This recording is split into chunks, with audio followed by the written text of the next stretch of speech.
I want to show this violent video with all of us together because it's the holidays. Whatever you celebrate, like the Festival of Light, Kwanzaa, Hanukkah, Christmas, Boxing Day. Saturnalia. Huh? What's that? Saturnalia. What? You don't know about Saturnalia? What is that? That's where all of these holidays actually come from. It's like some Zoroastrian holiday? No, it's like a pagan holiday. It's like really gross. Like yeah. So one thing, so this final video kind of ties into what's going on in the holidays. Like I feel sorry for these kids this year because like when I found Matt old, but I feel like the holidays was like, yeah, the new console's coming out, the game is coming out. I didn't have to worry about multiplayer or anything like that. You didn't have to worry about scalpers. Yeah, I could plug it in and enjoy it on my own, you know. So, but I want to show this clip real quick. This last video of this funny video game commercial. Hi, I'm Roger, and I'd like to offer you a respite from your life. Do you like video games, or failing that, are you psychologically addicted to video games because we manufactured them with built-in reward systems designed to activate the pleasure centers in your brain? Activision failed at that. I'm just going to throw that in there. Here's generally where I'd cut to some really impressive footage, but please don't know that any clips I show you won't actually be in the game. In trailers and at gaming conventions is in no way representative of the actual gameplay in the game itself. It's just an expensive little movie that you will never be able to play. Footage from the actual it's from the fun station. The game and find out. But before you do, there's something else I'd require you to buy. You're going to need a new video game system, not just any video game system, but a video game system that's more or less like any video game system. Here's Horton's reality escaping electric brick. I know what you do. I know you probably have a version of Horton's reality escaping electric brick, but you need the current one, unless you're fine playing 5-year-old games that were designed specifically to fail after a certain amount of time.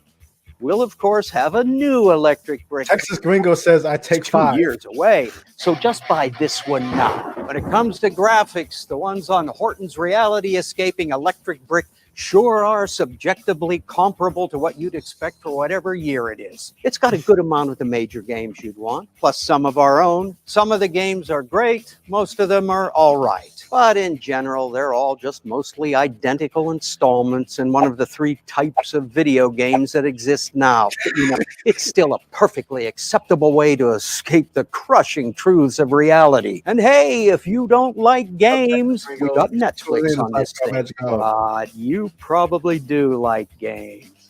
So here, try this one. It's zombie munching bloody things. I'm told it's exactly fine.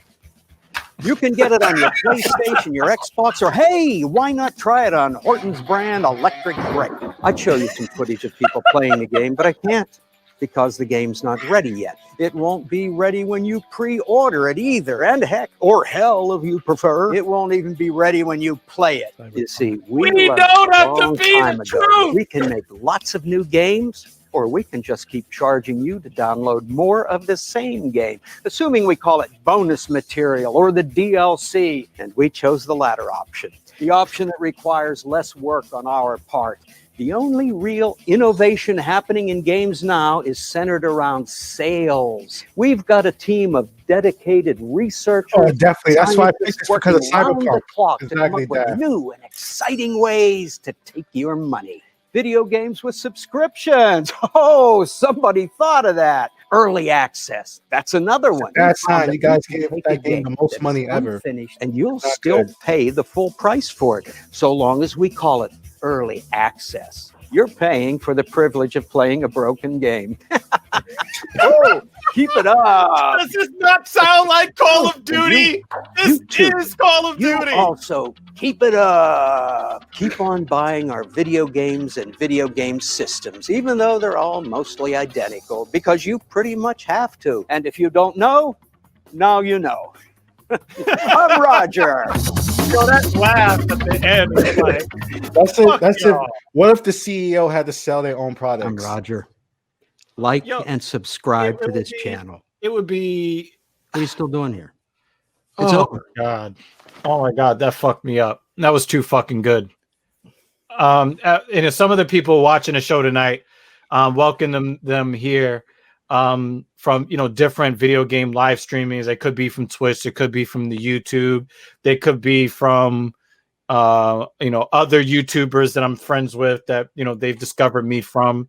I know that a lot of them watch me play Black Ops Anal Cancer, and y'all can't tell me that satirical piece wasn't exactly indicative of what you see when you guys watch me play that game.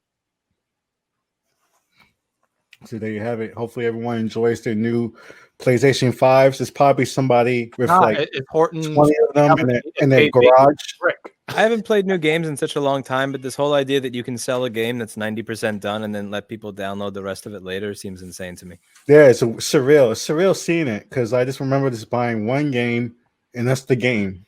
Maybe, and maybe you might get a bonus whole new part of it, but it's a whole new experience. You pay an extra part of it. It's a whole new addition to it. It's not like buying the other level, buying level 2, buying level 3.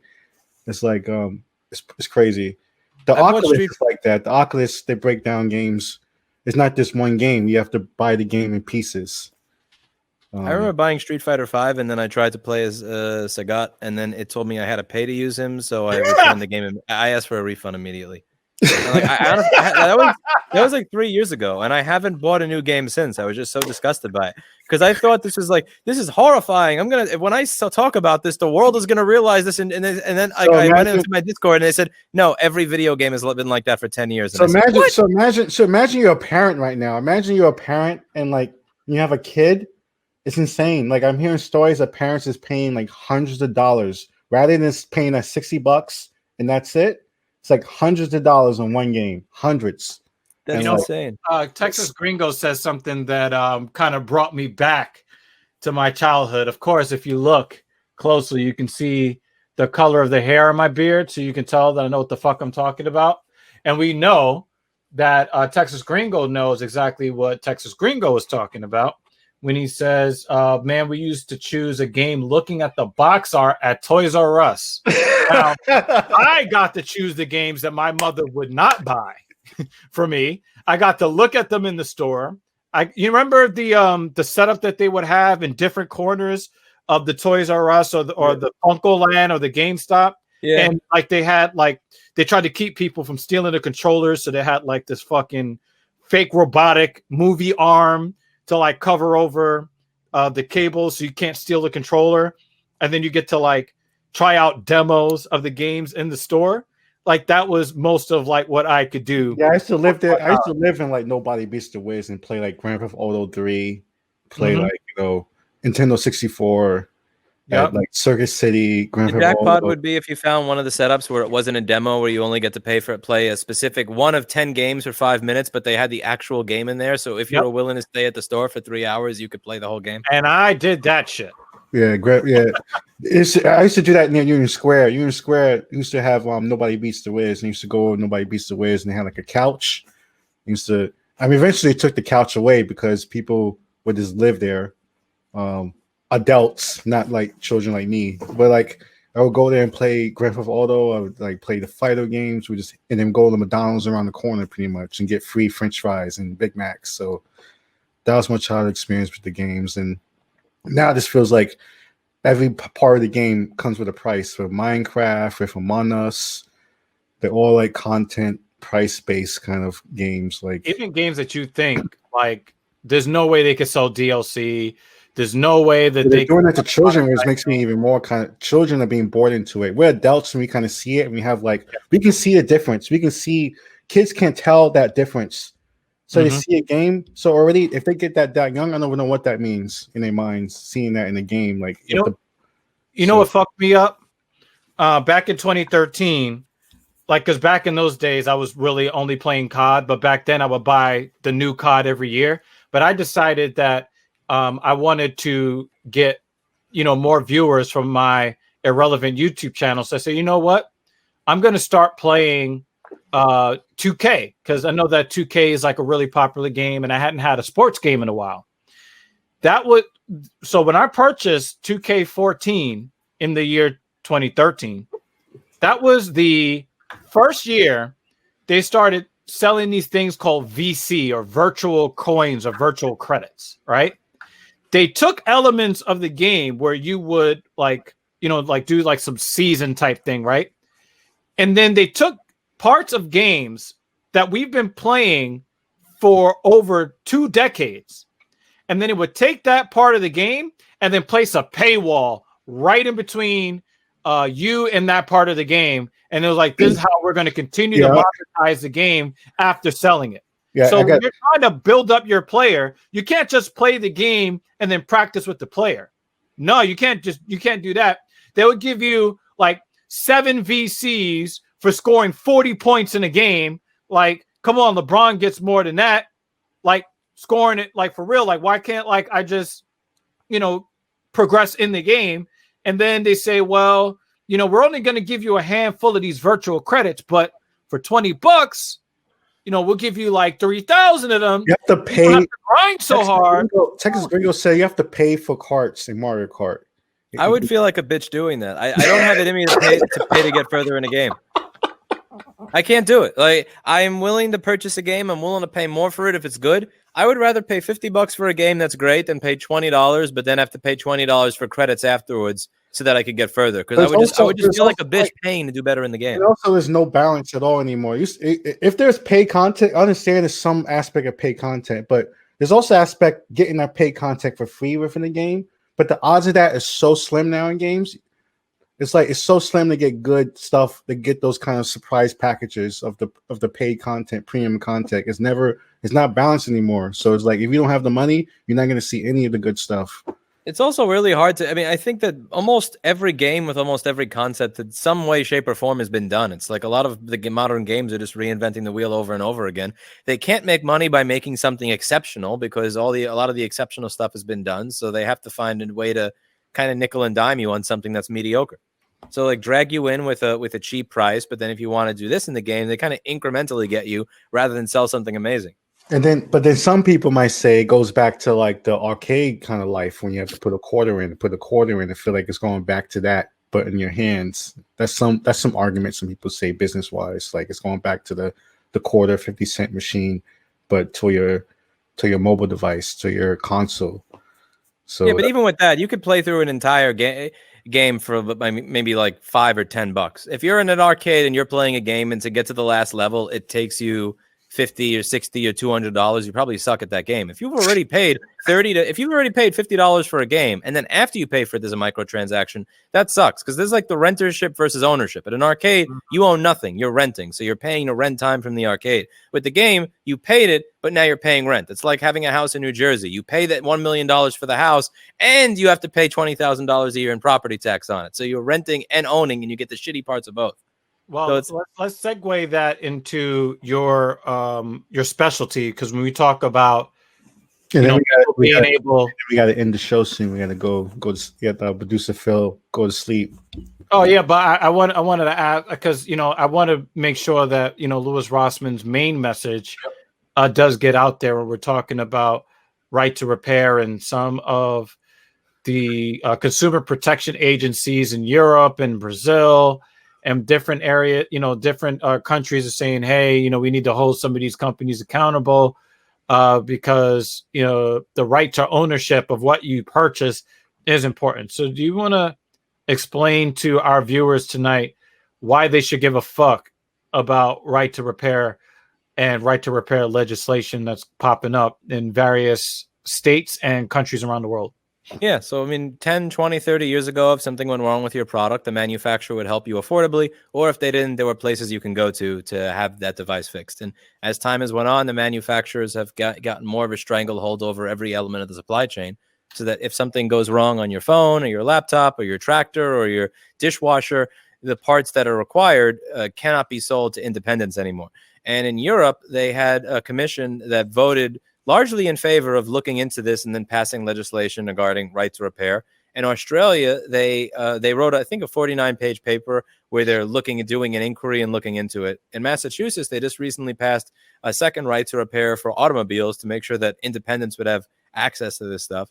So I think the tide may be turning, because I was cynical in the beginning of the year, and I thought when it came to right to repair, no one would care, because with Corona and the police brutality cases, there was so much else to worry about. Nobody cared about this, but people actually are caring about this because they don't have any money, so they need to fix their stuff, and they used to have a job that took up 8 hours of their day, and now they don't have a job, so they don't have money, so they have the time to be mad at the fact that they can't afford to replace something. Weren't there some riots recently in India at an iPhone factory? Mm-hmm. I heard about. Yeah. Yeah, that happened. I didn't hear about it in India. Yeah. In India, they had some issues because the companies that they contracted to work for that made some of the Apple products, they were promised to be paid a certain amount, and then out of the blue they just decided to not pay them at all. They have them in sweatshop conditions, so they've just gone full on strike, fuck these guys. And these are the people who build their products. So people who, this is who they treat, who builds their products, So it's like, if you want to repair it. I mean, if you want the phone, if you want to manufacture an affordable product like the iPhone 12, you're going to have to cut some corners with labor, I imagine. I mean, we could talk about the AirPods, Max. I don't know. Apple is like $1 trillion company. They can afford to pay people, so they don't even allow people to even use their own products who work for them. So it's crazy. But Texas Gringo says it's also about freedom, not just the money. We should be free to tinker with our own shit. Yeah, big part of it is just I know someone who wanted to help me start a 501c3 that advocated for this, and he said, he said that he thinks I waste my time saying, well, look, when they say that independents are bad at repairing, no, they're good at repairing, or that what is they talk about safety. No, he said, when you talk about safety and they say it's unsafe and then you say it's safe, I think that's bad because you're accepting their premise. And I think he's right. The premise is you're only allowed to repair if you're good at it and if it's perfectly safe. Why don't you have the freedom to do something that may, God forbid, give you a paper cut? Why are you not allowed to fuck up your own stuff? That's where innovation comes out of, people discovering new things for your product. Someone might discover something new that benefits your product through doing that tinkering, and you don't want that to happen. So if you spend $600 on something, you should have the freedom to fuck it up. Yeah. I mean, if someone can replace their own brakes in their car, a 3,000-pound device that goes 70 miles an hour, then you should be able to change a battery in your phone. It may not, you may have better luck than the battery luck I had in August. I mean, you're able to change more of your car, which is a thing that can kill people around you than your computer. So this is where we live right now, and the idea that it's easier to do or that. Your phone. Yeah, or your laptop. It's easier to finagle with your car to make an explosive car down the street than to play around your computer. And this is a generational thing. You could not make that argument 50 years ago. If you try, even in corporate America, even in the greediest boardrooms, if you tried to even say, we're going to pretend that we care about safety and that's why you can't replace the battery in a product that's going to die after a year, they would say, no, there's no way in hell we're even attempting to sell that to the American people.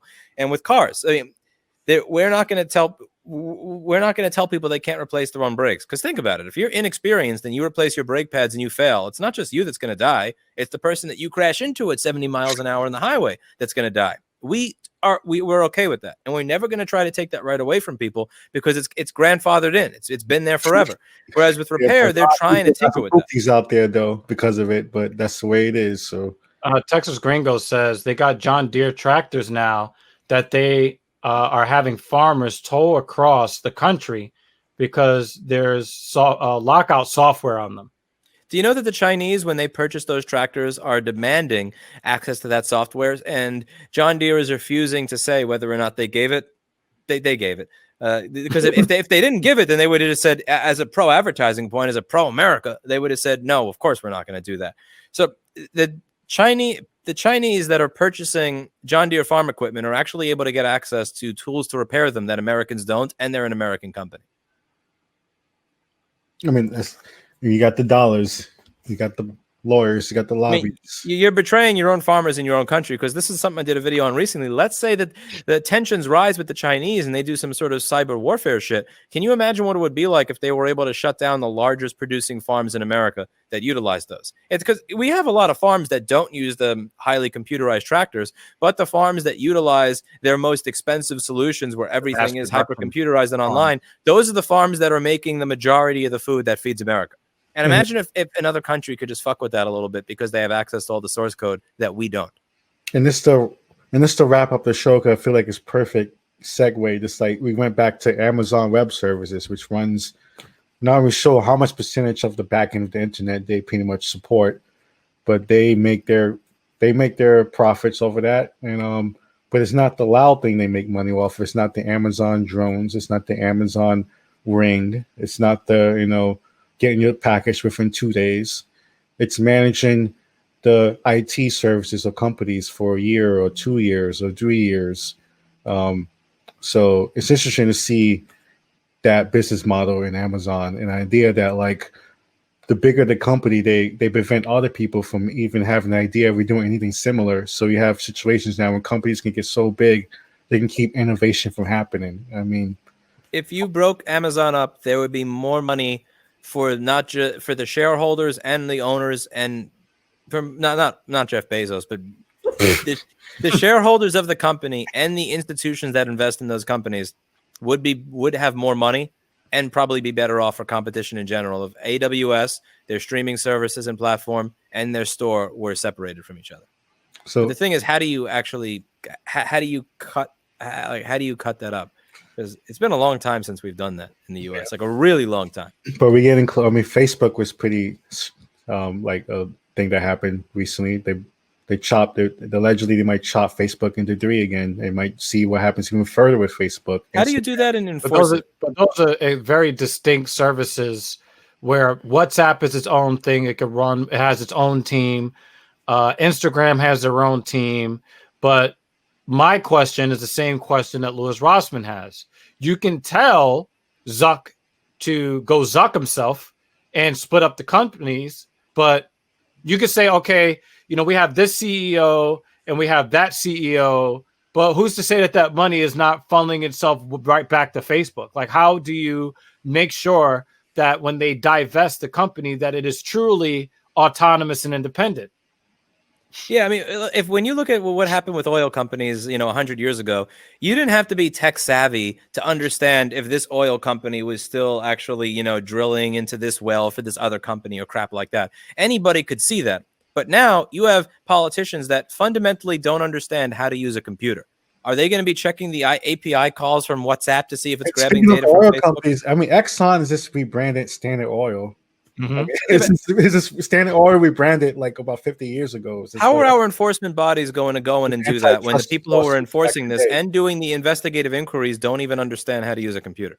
Like, that's a tough one. Because when you heard the hearings with Mark Zuckerberg a few months ago, national chalkboard. They didn't know. They did not know. They weren't even asking the right question. So he was confused. They fundamentally don't know how to use a computer. So let's say you tell Zuckerberg, here is the law. These companies need to be broken up. How do you know that they're not still sharing data between each other in a way that helps Facebook gain information on its users? How can you stop them making their bottom line?